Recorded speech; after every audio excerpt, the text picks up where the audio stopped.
Good afternoon and welcome to the work session for the Greeley-Evans School District 6 Board of Education. Call this to order. Ms. Lemon, will you take a roll call? Director Azari? Present. Director Bentley? Present. Director Campos-Spitzy? Present. Director Mash? Director Matthews? Director Norwood? Present. 4 board members present. Thank you. Just one thing real quick to note, we're gonna, if you're looking at our agenda, we're gonna swap 2.05 and 2.06. So we're gonna do the review of the facility review and district site and civic center first. So just FYI as we get going. Just one thing real quick to note, we're gonna, that's me, that's very awkward.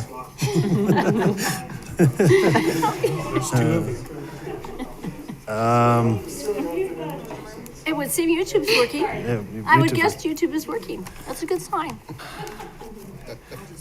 Hate listening to myself talk, just FYI. Calendar review and community engagements next. Community Foundation Spread the Good Luncheon, looks like tomorrow. 11:30, I think we've had that for a while on our calendars. 10:29, that's Wednesday, Greeley West High School. I found out the other day I'm not gonna be able to attend that, but I changed my RSVP. I don't know if you guys saw that, so hopefully you guys can make it to that. Another board meeting and work session, JROTC Marine Corps Ball at Northridge on 11/15. I think that's a Saturday, right? Yep. 50th anniversary night celebration at Shawsheen. And then the kickoff, is this the kickoff one of the District 6 Academy? Is that the first one, or we had one? This is the second one. This is the second one? Mhm, We just had them this past week. Went really well. And then the special board meeting to confirm the new board members on the 2nd. Is there anything you guys know about that's not on there? Needs to be?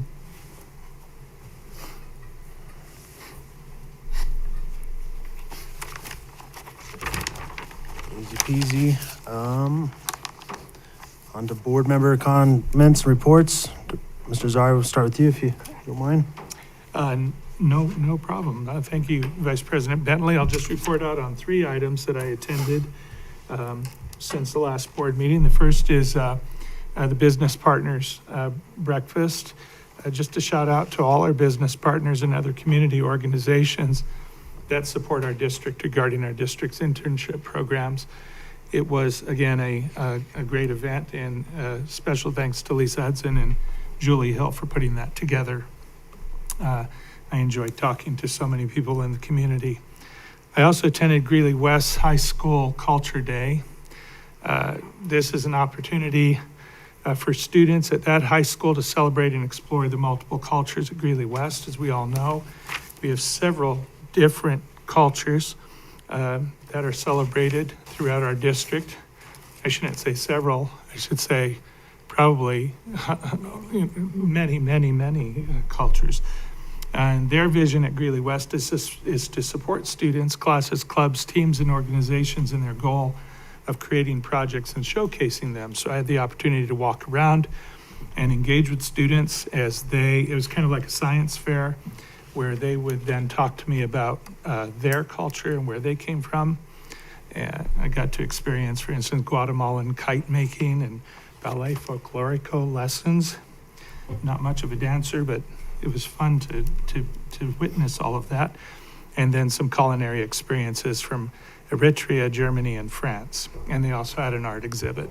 So it was a great day to be over there at Greeley West. And finally, I also went to the Fred Chartis School of Innovations Night at the Museum again. This is the second time I've been to that event. And as we all know from a previous school visit there, they created a forest in their basement. And that turned out to be pretty phenomenal. I tried to capture that on my phone, but it just didn't do it justice. It was very interesting. I don't know if anybody had been to the old Casa Bonita restaurant, but very similar feeling tone inside that library room with trees all over the place. And again, the students were the ones that delivered the presentations, and they were outstanding presentations. I learned from one student in particular who had a very scientific mindset. he presented on parasitic plants, and that just went about over my head. It was almost university level. But I did find out that mistletoe is a parasitic plant, so be careful of that one. So and there you go. That's all I've got. Vice President Bentley, thank you. Mr. Norwood. Thank you. Had an opportunity to go out and watch a couple of UNC soccer games. One of my former students plays for the UNC women's soccer team. So had an opportunity to go out and take in a couple of games and sure enjoyed watching them this season. Also had the opportunity to go to a couple of classrooms, a second grade and a fourth grade classroom, and read Halloween stories and talk about the history of Halloween. And the kids were extremely interested in my own personal experiences with ghosts, which I've had a few. Which school, Mr. Norwood? Pardon me? Which school? There were a couple schools outside of our district, but there was one inside, but outside. Okay. And also, I want to remind everybody too that Trick or Treat Street is Wednesday night, the 29th at Northridge from 6 to 8 p.m. So. Dr. Campbell-Spitzy. So one of the highlights of my last week was also getting to go to Greeley-West's Culture Day. And Director Azari already highlighted some of the fun activities.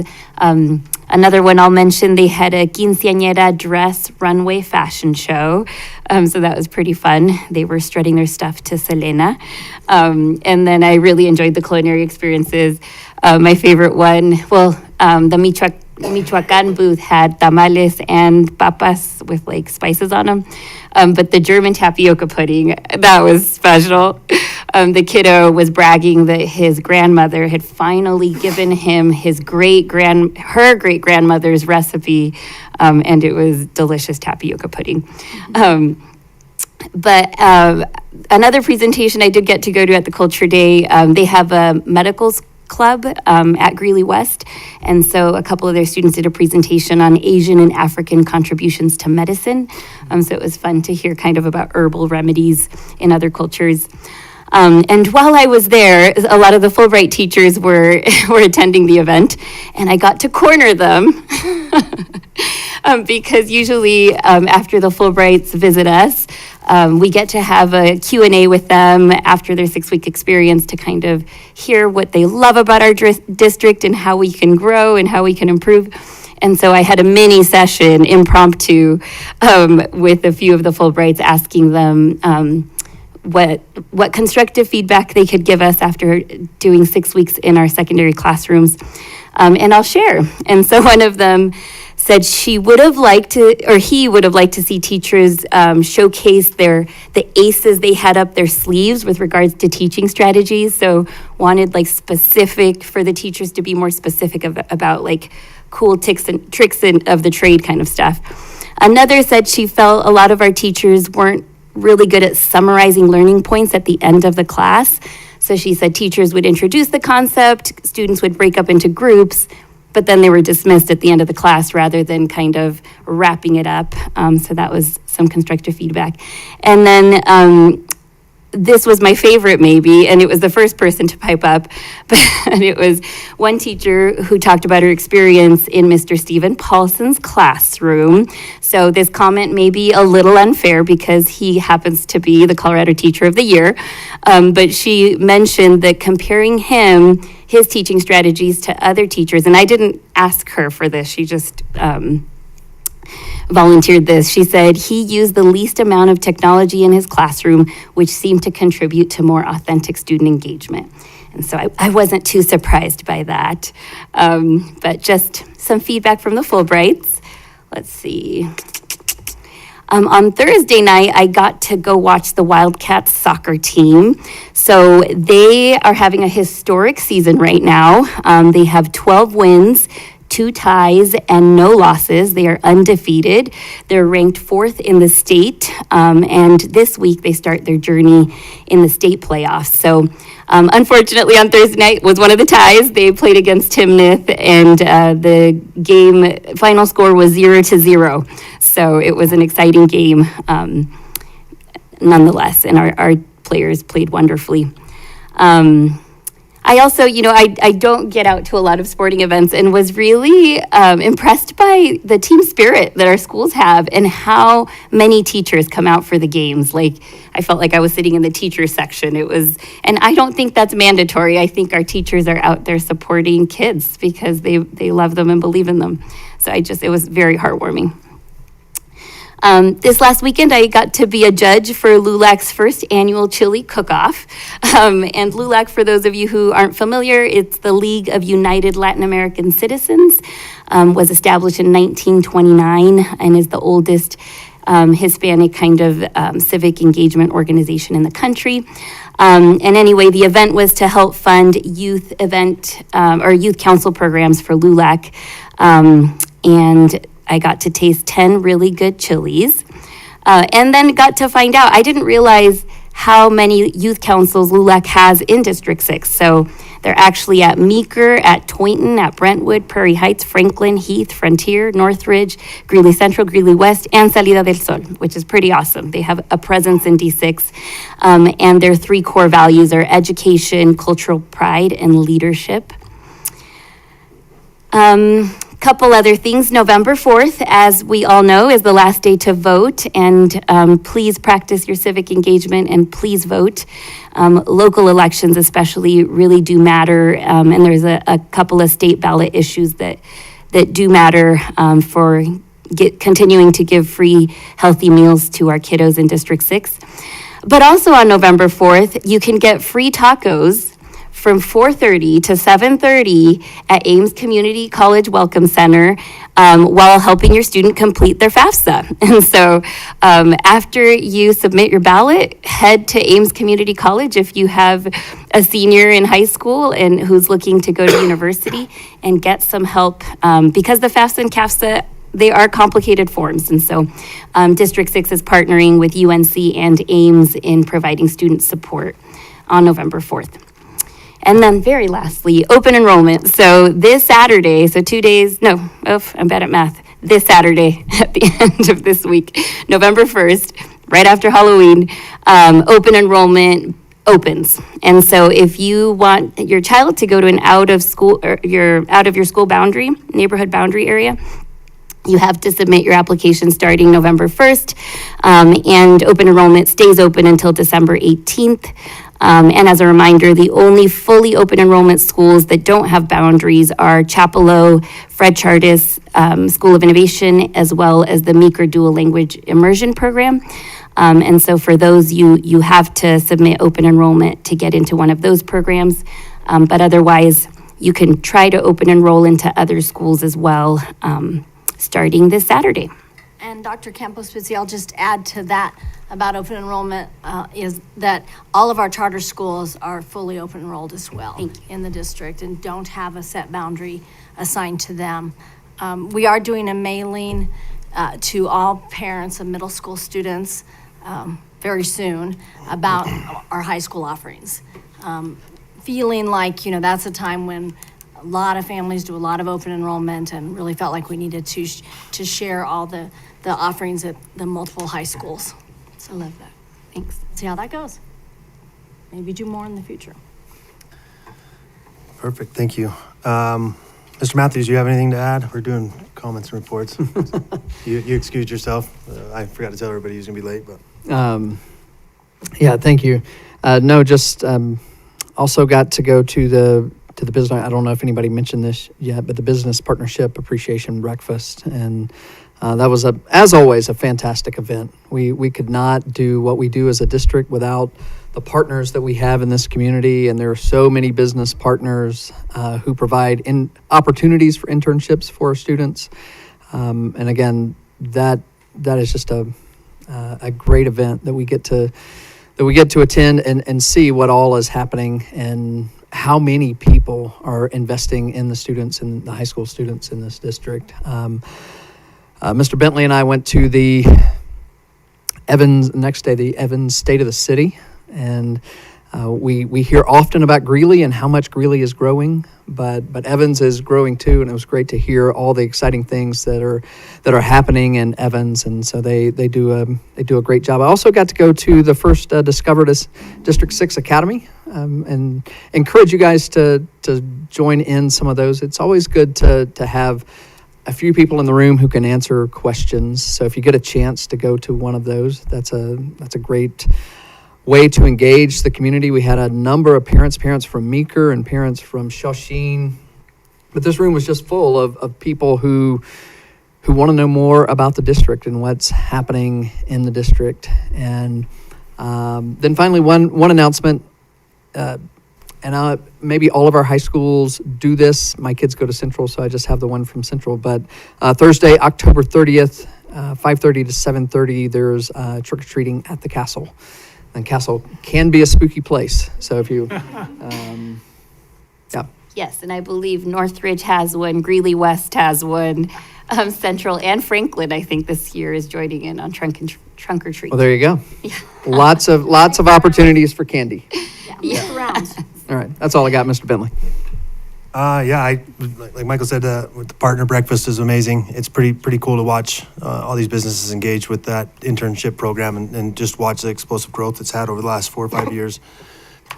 Just it's pretty amazing just to hear their stories and the things they've been doing and all the details there. The Evans City State of the City was good to just kind of keep in mind our partners to the south, that are in our boundaries and exponentially growing. I attended it was a comedian charity event this summer, and his opening line was, hey, thanks for having me at Greeley. I didn't know you guys were doing the Festival of Detours. And it just kind of, solidifies the fact that we are growing and there is a lot of detours and a lot of construction, and Evans is a big part of that. So good to hear that they've got a lot of exciting things going on and paying attention to the outlook of growth and everything like that. So exciting things going down. Mr. Bentley? Yes. There was one other Go ahead. Yep. activity that both Brenda and I, from my knowledge, Brenda and I attended. That was the Women's Gala, annual Women's Gala, where our former board member, Terry Pappas, was inducted into that group, a distinguished group of women. And just kudos and a shout out to her. Yes, and she was highlighted for her legacy in caring for children. Yeah. Thank you. A legacy for caring for children, kicking me under the table. All right, we're going to move into the review of the facility, district site and civic center project. I think Kent's leading this. Mr. Henson?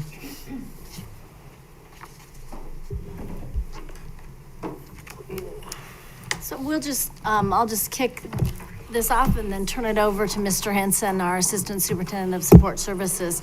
But I think all of you are aware that you have received all of this information now a couple of times and formally received it at the August 11th work session.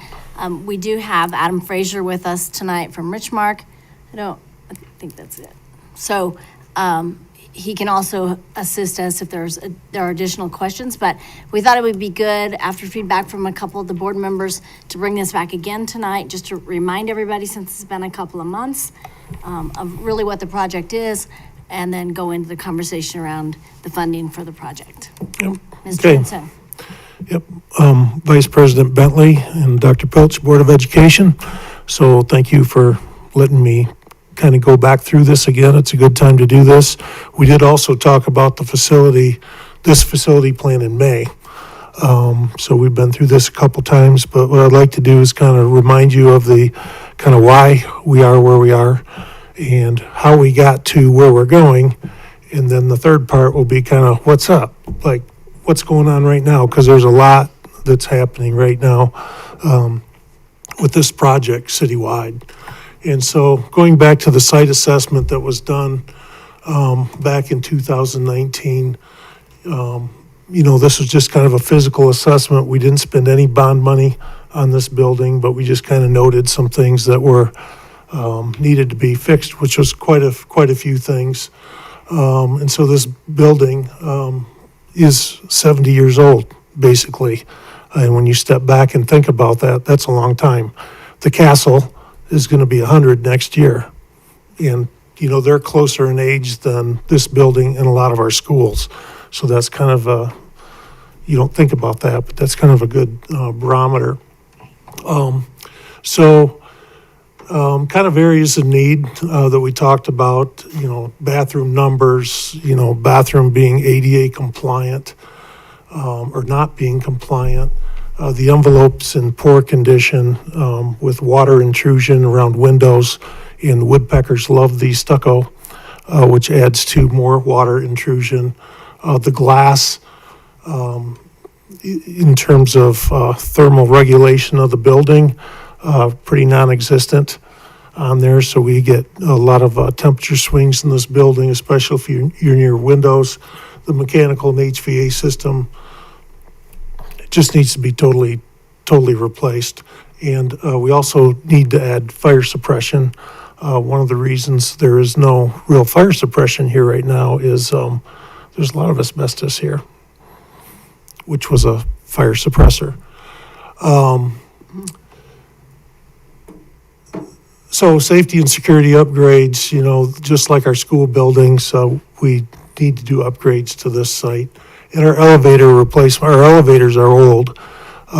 We had, remember the 2 elevators down, I think it was last spring, for quite some time, and trying to find parts for these elevators is pretty difficult to do. And then a year ago, we hired HCM to do kind of a quantitative study to put dollar amounts to what needs to be fixed in this building, so we could measure, sit back and say, okay, should we replace this building or fix this building?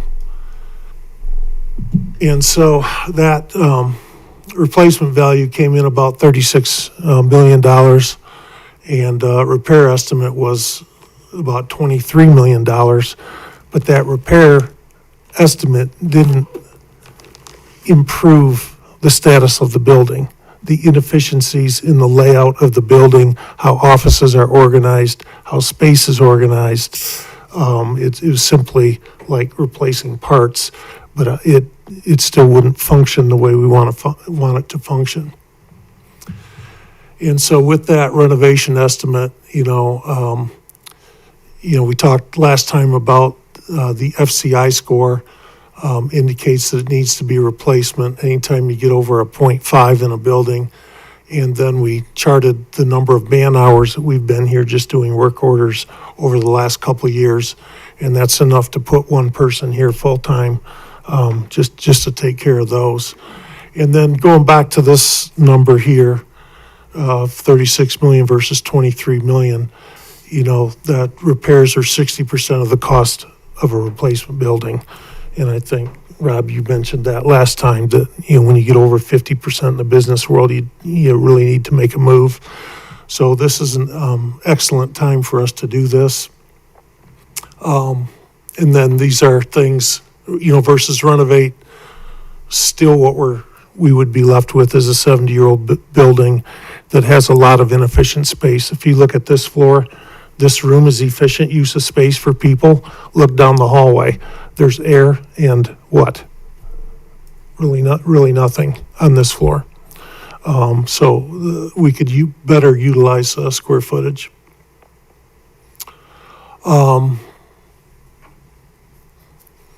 Let's see. That looks like a duplicate sign.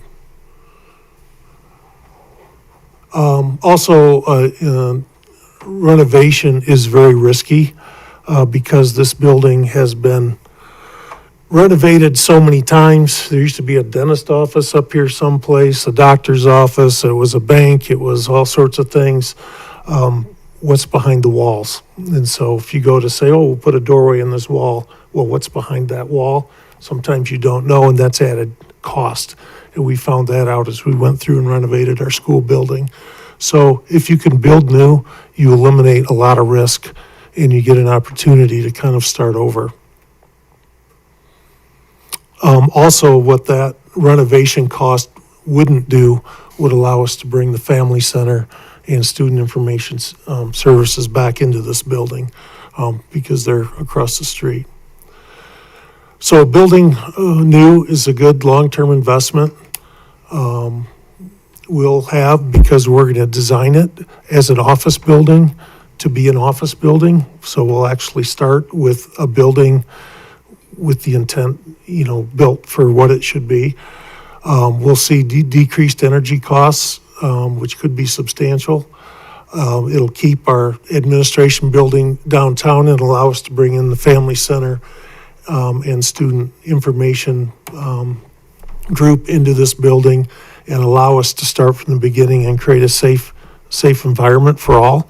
When I say safety, I mean physical safety, but also a safer environment in terms of air quality for our employees. The advantage of working within this group, with the civic development group, is that we do not have to purchase land to start this process. So that cost right away is a savings to the district. There's not a lot of space to just start to build in the downtown area, as you know. And all of us that are in this project are in the same boat. We're relying on property swaps to get a new start on demolition and then build to kind of hopscotch through the city. So that's an advantage to all of us. The other thing that we can do with this project is we can build right out the window. We can build, everybody here can work here, and then there's going to be a date that comes, and we will just move across the street. And then we'll demolish this, very efficient in terms of our, we don't have to stop work. We don't have to find another place to move all of our employees, which there's a cost to that. You have to usually renovate those spaces, which downtown, that could be up to $3 million to renovate, to put in your own phone system, bring in your own, network, and then to make office spaces useful, et cetera. And then also we'd have to pay rent on that. So all that money we would put into a place we'd lose when the lease was up. So as part of the Civic Campus project, these are the four main parties that you know about. And Adam Frazier's here in the back, and he's a member of the Richmark group.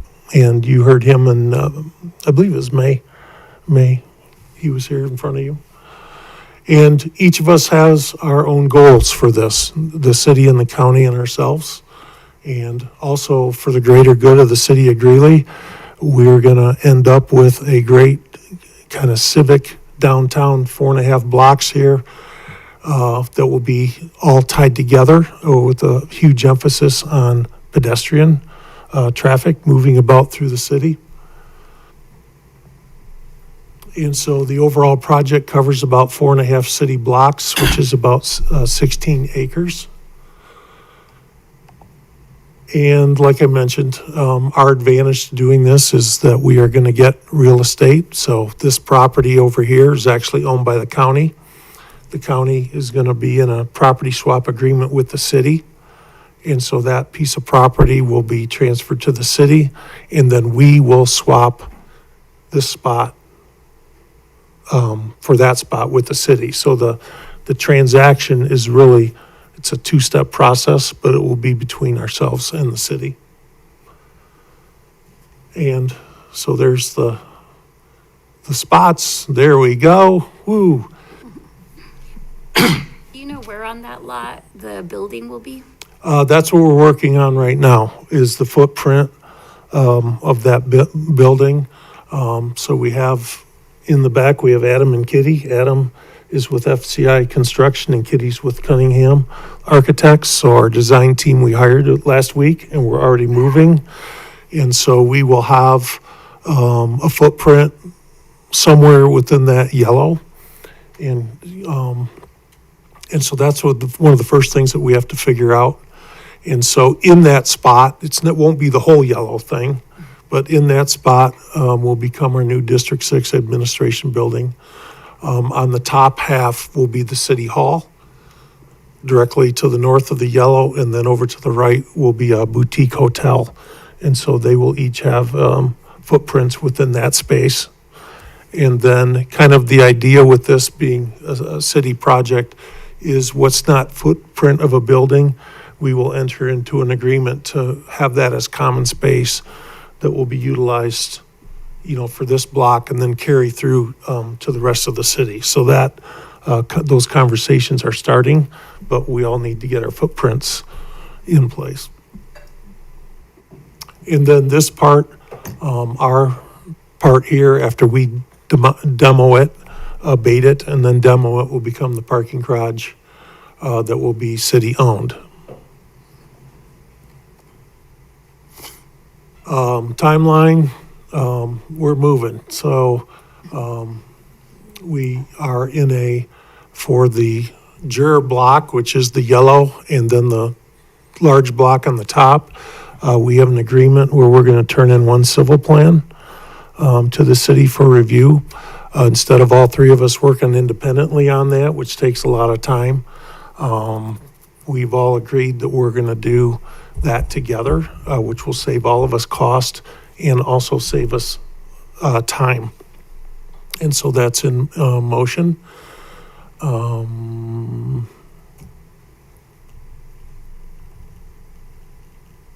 These are the timelines that we have kind of proposed. We're on pretty close to on track on the left. Our hope is you see construction start in August of '26, and then substantial completion, which means when this building is done, we have it as February. It's aggressive. Things could slide a bit because we have multiple parties involved in this, and who knows what happens when you start digging in the ground.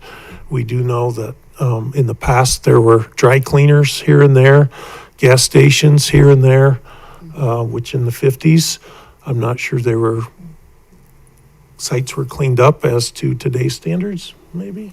That's an assumption. So there might be some additional work that has to be done in those places. But anyway, we're working really hard to make sure we're hitting the front end of this. And then we understand that the backside might slide a little bit. Our goal is to have this building demolished before we get into the summer demolition period when all schools are having abatement work done, that we can beat that. We know that from experience.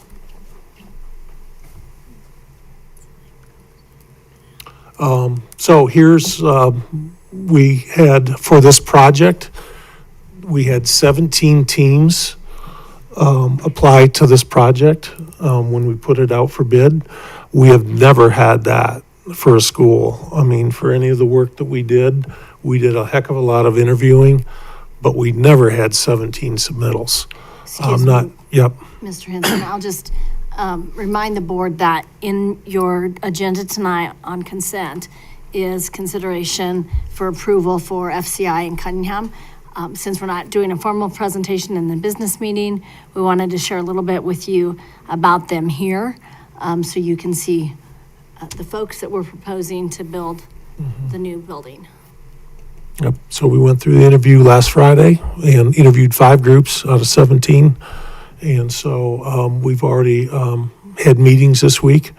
We've introduced our team to the civic team that is doing the whole block.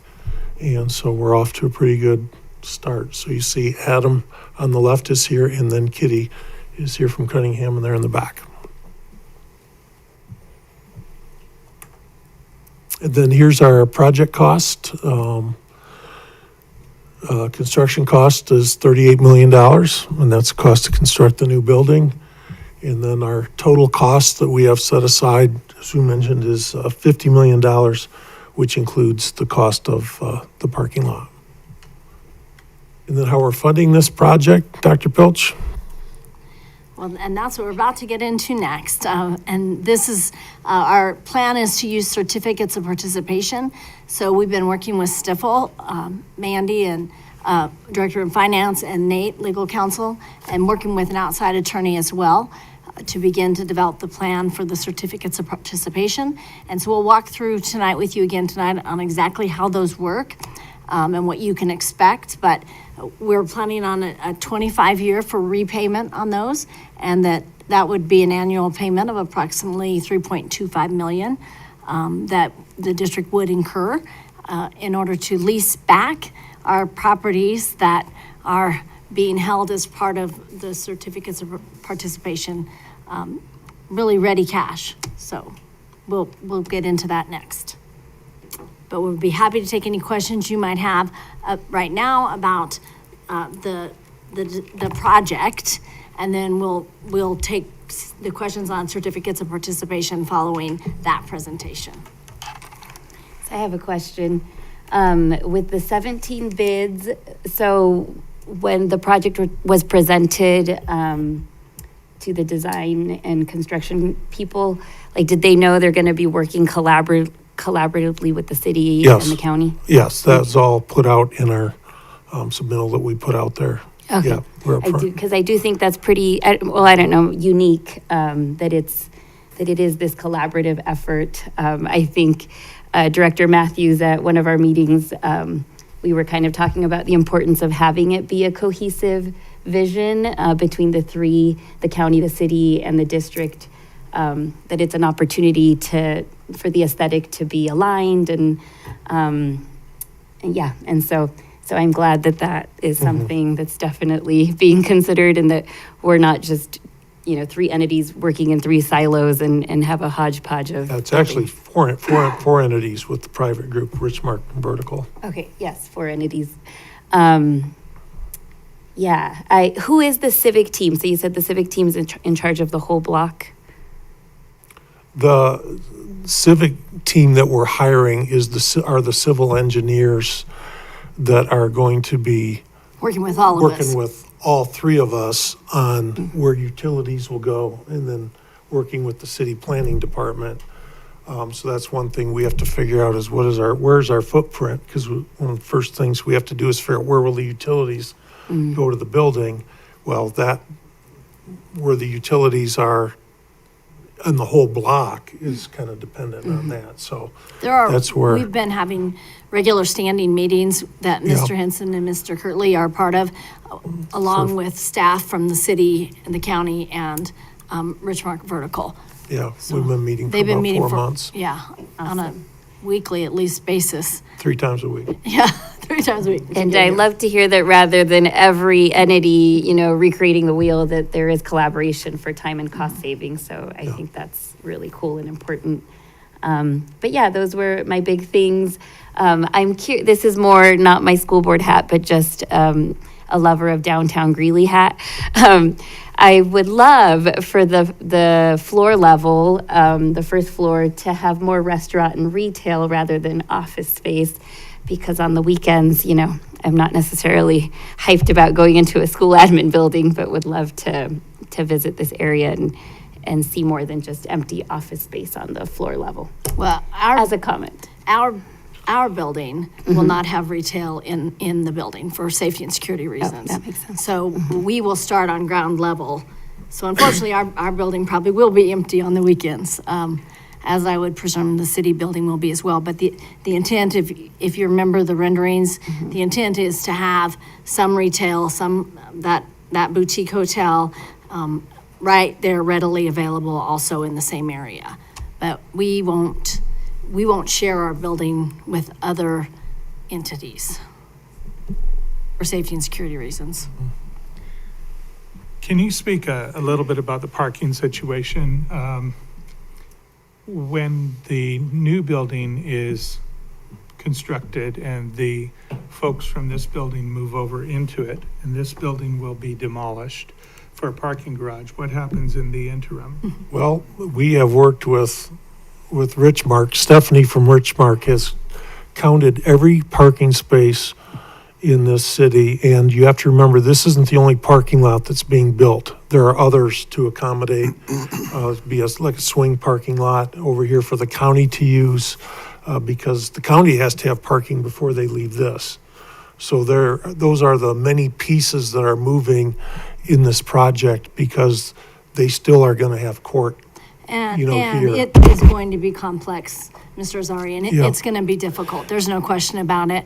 Parking will not, be comfortable during that time while that parking garage is being built. That's just a reality. They mentioned that- the lot that they own over across the street by Austin's, right? That would be used for Yeah, temporary there parking. there are spaces available, and it's not going to be nearly as comfortable for employees, for any of us, No. as it is right now. But we'll work through Yeah. that and. That'll we'll- be our bumpy Yeah, little we'll work hard piece in the of road. beginning. But we do have, plans as we we own a move lot in. across the street that hardly anybody parks in. Mm-hmm. We rent a little lot over here next to this church, which hardly anybody parks in. So there's And there parking. is a lot of street parking that is not used. So for the people that work in this building. How many people will work be in this okay. building? We're figuring about 135 to 150. 150 maximum. And that's why the 150 spaces. Yeah, dedicated spaces. Okay. With a And then fleet, there'll like- be other public parking in the garage. There'll be county parking. There'll be counting for the hotel will be parking there. The city will be parking there. So we kind of haven't talked a lot about the parking garage yet, but it's coming.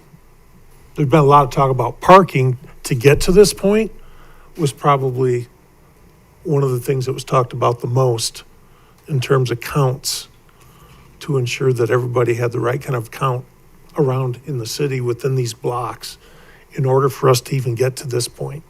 Adam, is that a fair assessment? Yeah, It also seems Maybe like that's why it's on my mind. yeah. No, it was a big deal. with a fleet as big as ours, I think we could figure out a shuttle system if we had to, too. There's a lot of options. Yeah. What other questions can we answer for you? About square foot versus square foot. Did you have that in there, current versus new? Yeah, I think we are looking about the same, like not necessarily more, but there's a lot of inefficiencies in this building. There's a big safe room And that we so, can't use. you know, yeah, there's that. And then if you go on the third floor, it's kind of, things are just really spread out. And so that's why we've got architects. And Kitty is a workplace specialist in designing office buildings. And so we hope to get rid of some of those inefficiencies. But at the same time, we'd like the boardroom to be bigger and flexible space where we could maybe do professional development in it. We could use it more than every other Monday. You know, it was 6 or 7 o'clock, whatever it started. You know, for 2 hours every 2 weeks, we could use it on a daily basis.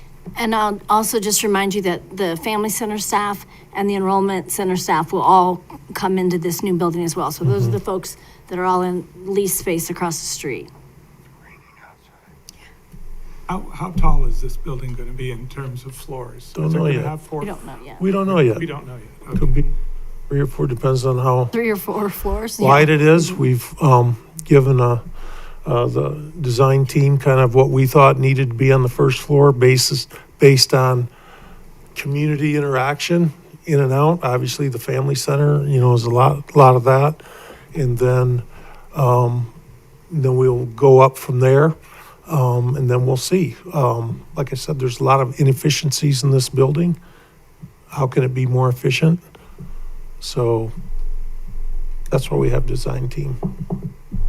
I just wanted to add a comment on the facility condition index. You were quoting that over 50% means replacement, but actually even above 30% is already poor condition, potentially requiring major investment. Yeah. And then above 40% is accelerated aging with vulnerable infrastructure. We're seeing it rain outside right now, and I know I've texted Deirdre after storms. Did we flood? Did the admin building flood? So, yes, I think it's due time, obviously, that we replace the building, and it's fortuitous that the city and the county also need upgrades. Yep. We're getting, right now, also doing our facility master plan in all of our schools, again, prior to a next bond. So we're reevaluating our buildings after the bond to see where they are, and a lot of their FCI scores went up, which is, should have. I'm sorry, went down. Yeah. Went down. Improved. Other comments or questions that you all have? Just thanks for the work on all this in advance.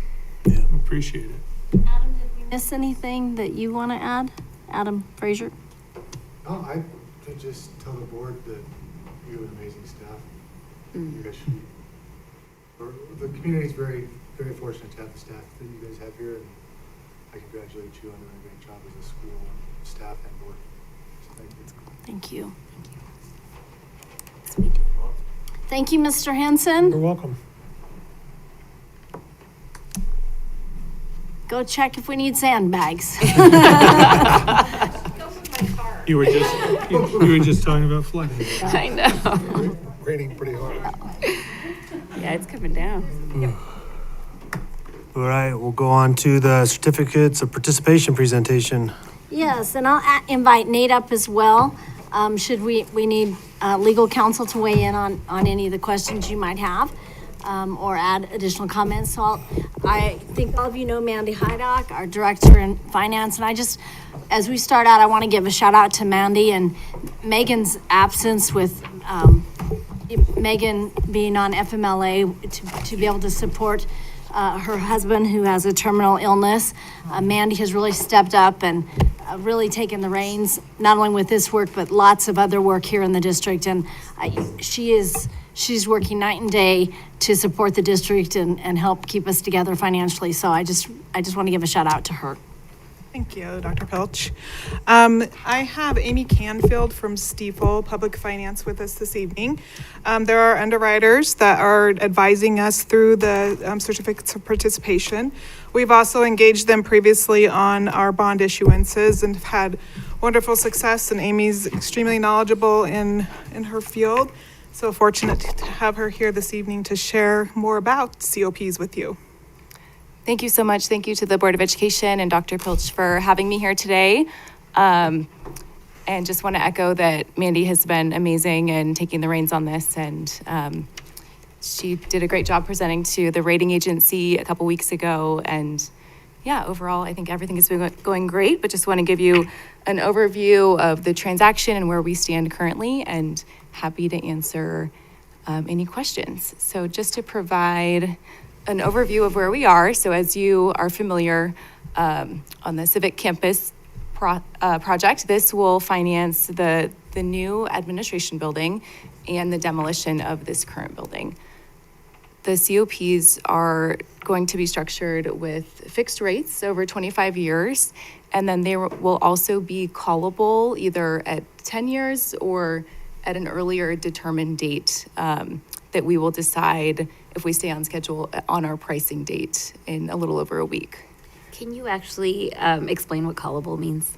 So callable, so with a 25-year financing term, if we have that standard 10-year par call, after 10 years, we can pay off the balance with no penalty.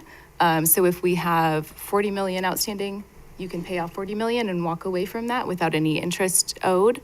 Or you can also refinance. So if interest rates have gone down over time, you can refinance and capture those savings by lowering those annual payments. And also wanted to add that we are structuring this with level payments through the life of the 25-year term.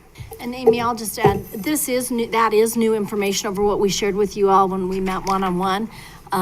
But in order to get, to make this work and to get the best rates, that has changed a little bit, where we thought we could pay off at any time.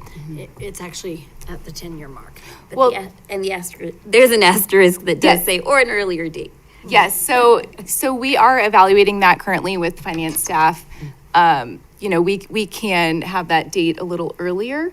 And it just, depending on the goals of the district, that may make sense to kind of move that up a few years, just depending on where we arrive before pricing date, but at least 10 years or earlier. But it's not an any date. It can't be, right after issuing the debt.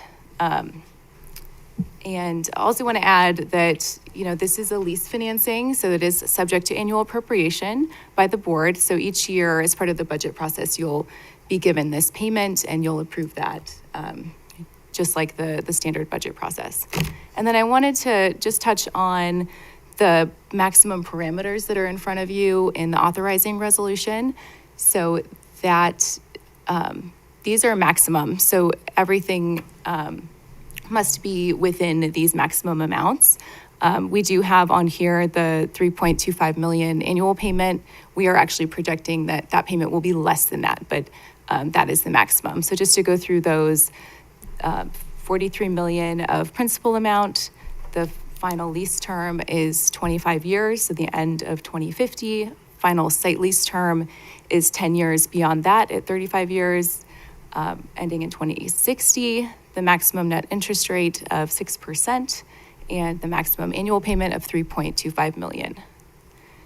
So that is what is in front of you this evening to approve those maximums and then delegating to district staff to ultimately sign off on the terms of the financing. And then there are also additional drafts of documents for your review. These are in draft form and will be continued to be updated as we finalize the financing terms after the sale. And that's the preliminary official statement. That is the document that we use to market the bonds to investors. And then the main financing documents that outline the details of the lease or the site lease, the lease purchase agreement, and the indenture. And then the certificate purchase of agreement is the document that is executed on the day of sale, so finalizing those financing terms.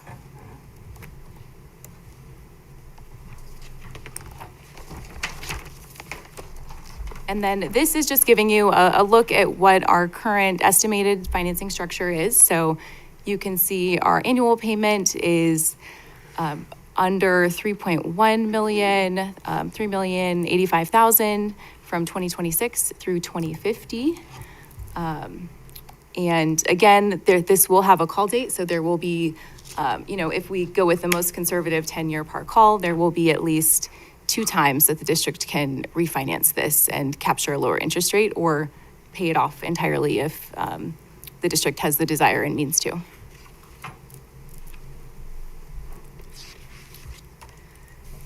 So something that is different about a certificate of participation is that it does require leased assets. So generally we try to find leased assets that are valued at approximately the same amount of the borrowing of the COP. So we have worked very hard with district staff and the legal teams to find the best assets that kind of got us as close to the 43 million and also didn't have any other concerns or significant bond proceeds spent on them. So we have identified Winograd and Maplewood to be our 2 collateral properties.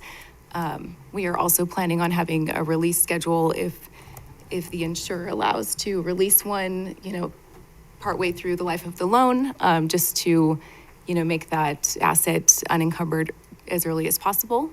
And something that we are also working on that we have deemed to be in the best interest of the district is to substitute the project as collateral. So once the project is constructed and occupied, the new admin building can be substituted as collateral. Those 2 schools, Winograd and Maplewood, could be released. And that way, if the district had any future plans for those school sites, it is just a little cleaner to move forward with that. And that could be, with our optimistic timeline, could be as early as February of 2028. Looking at Kent, but he's looking at his phone. Yes, so Right, the requirement is just a certificate. Like the optimistic timeline for the substitution of the leased property from the slides you gave us before would be February of 2028. If we stay on schedule, I know it's being a bit optimistic, but we could, in theory, if we were really done and occupied by February of 2028, then substitute the new D6 admin building for Winograd and Maplewood. That's for these guys, not Mr. Henson. Yeah. And Okay, the only answer he knows is the completion yes. date-ish. Yeah, so we'll have to wait till we're at completion and then we'll have to work through that substitution process.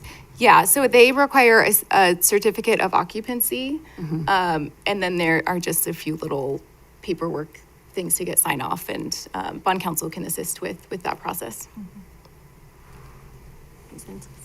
In 2028, hopefully. And then I just wanted to give an update on our rating. So the district presented to Standard & Poor's on October 13th.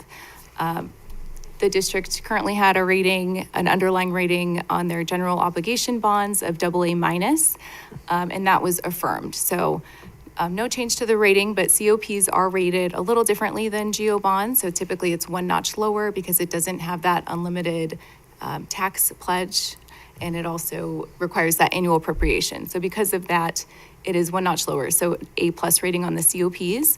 And we have been working over the last couple weeks to evaluate adding insurance. So there are a couple insurers that will insure municipal bonds at a AA rating, and there is a fee to add that onto the deal. But in a lot of cases, for an A+ credit, if you compare the pricing results for an A+ credit on its own versus that AA insured credit with that additional fee, it usually is better for the district to do so. So we have determined that by adding that insurance and that AA rating, it can lower our annual payment and cost of borrowing. So we are planning on moving forward with that approach.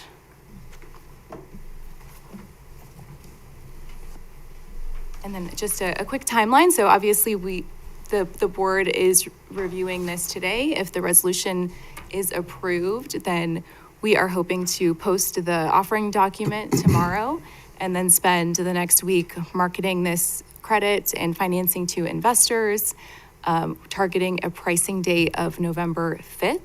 So at that point, we will finalize the rates and know all of the exact terms of the financing and finalize documents to close on November 19th. And on that date, the district will receive those COP proceeds.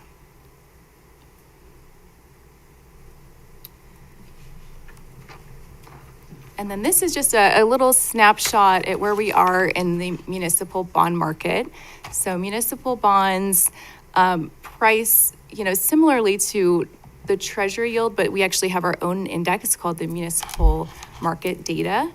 And it basically tracks what a perfect AAA credit would price at. So that's what these charts are graphing on the left-hand side, is that MMD chart. So of course, we're not at the yields that we were at in 2021. Rates have increased since that post-COVID era. But if you look at that bottom left chart, we have the gray bars that represent a 20-year history of that MMD range. And those dotted lines are the highs and lows of 2025. So we are actually kind of hovering over those lows for the year currently, with the exception of the short end, as we have had some Fed action that have increased rates over the last year or so. But I feel like we are close to those annual lows. So that is helping with timing. So yeah, we did present to you that maximum rate of 6%, but we are estimating that the total borrowing rate is going to be under 5% currently. But that is all of the slides, so happy to answer any other questions. This question, I'll ask it at the business meeting too, just for the sake of transparency, but if either you or Mr. Fall could explain why Winograd and Maplewood were chosen as the collateral schools. I'll just go back up here. Yes, so when we issue COPs, generally we want to have the leased property equal to about 90% to 110% of the value of the COPs. So it's kind of walking that fine line of not having too little collateral and not having too much collateral. So that was part of the decision making. And then another big piece is that we don't want to pledge assets that have a lot of bond proceeds in them, because then if anything, and this is more of a legal concern, but if, for example, if the district didn't appropriate and didn't make their COP payments, it could, and there were significant bond proceeds in this financing, and say that asset got taken over by the trustee, it could be a tax concern for the bonds. So we just don't want to commingle bond proceeds on a leased property. So those were really the main reasons. You know, just trying, obviously the district did improve a lot of buildings as part of the last bond in the 2020 and 2021 GEO bond offering. So we were really trying to avoid using any of those properties that had major bond dollars invested. We also needed to avoid properties that could be potential for being demoed and rebuilt in a future bond. And speaking of the future bond, I know we have this 10-year period, or maybe earlier, to be able to pay it all back earlier than the 25-year term. Could we use future bond proceeds to pay this off earlier? We would have to, it would depend on how the bond language is written. So when we do write language for a future bond, we will write language in such a manner that allows us to utilize bond dollars. Could also be included in the actual bond, right?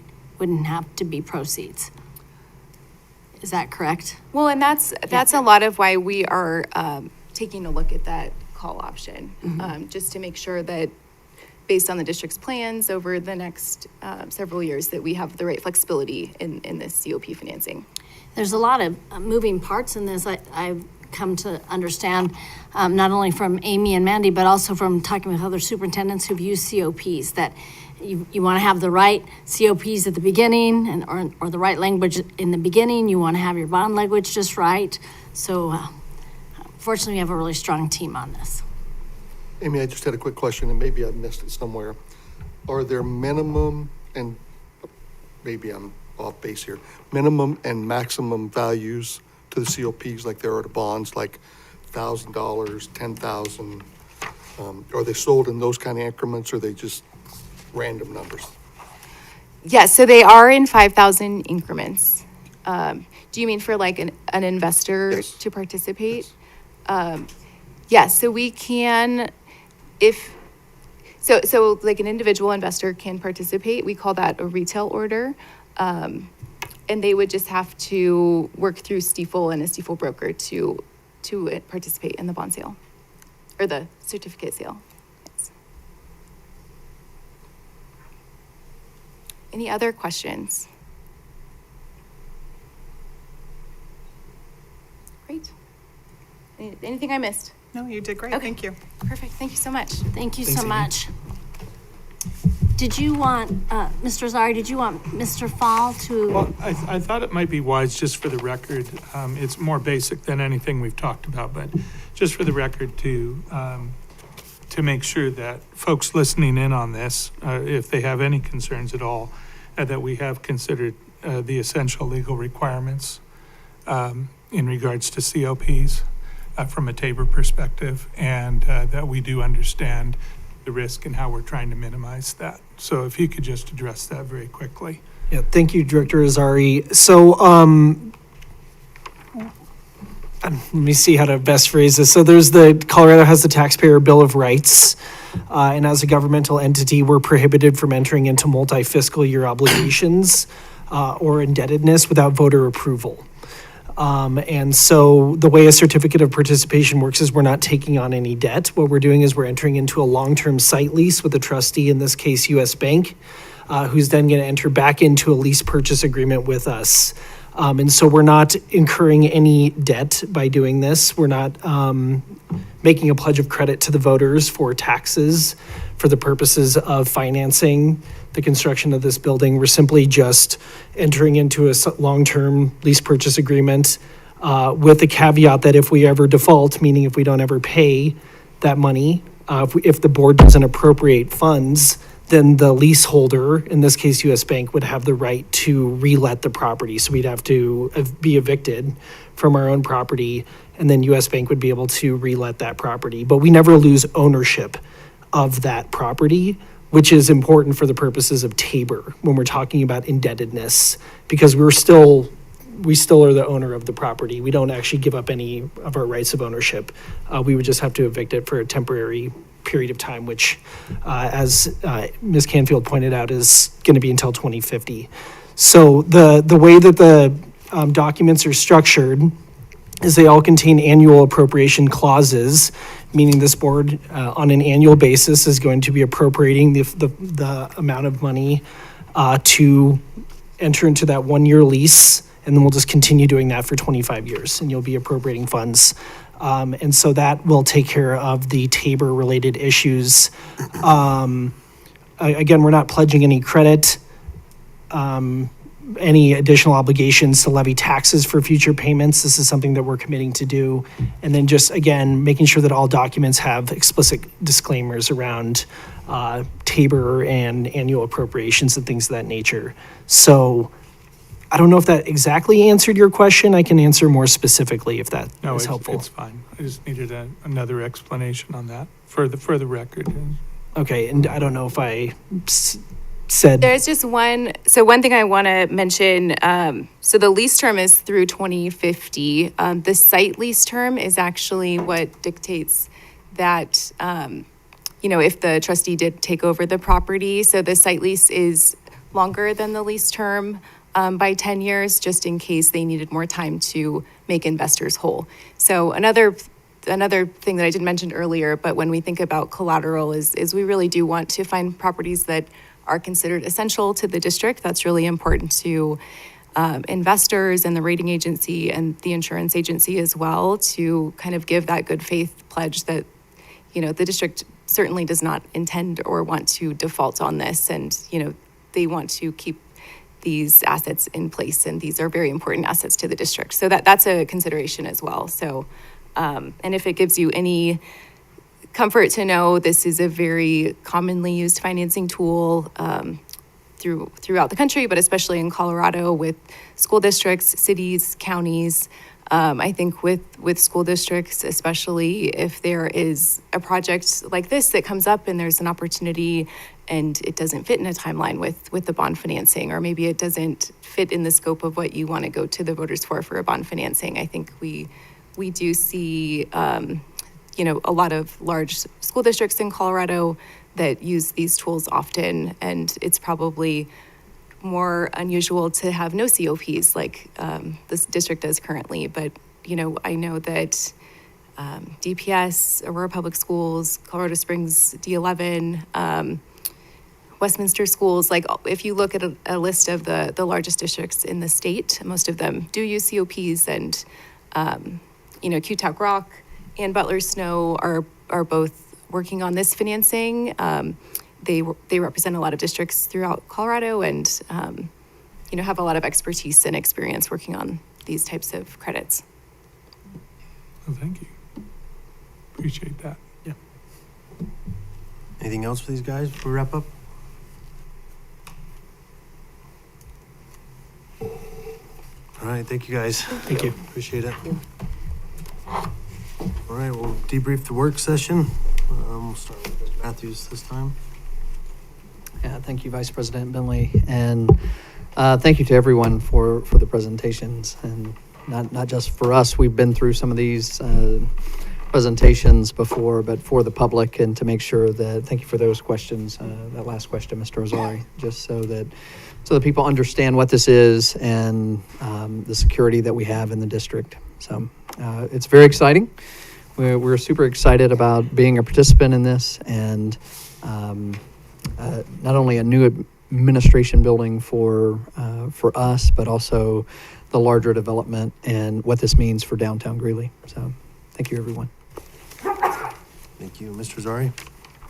Well, I agree, and thank you to everybody in the room who is engaging in this project. This is a special time in our school district. I think we're all going to look back on that, where four entities are working together to improve the lives of all the people involved in these projects, folks from the county, the city, the school district, and the downtown Greeley area.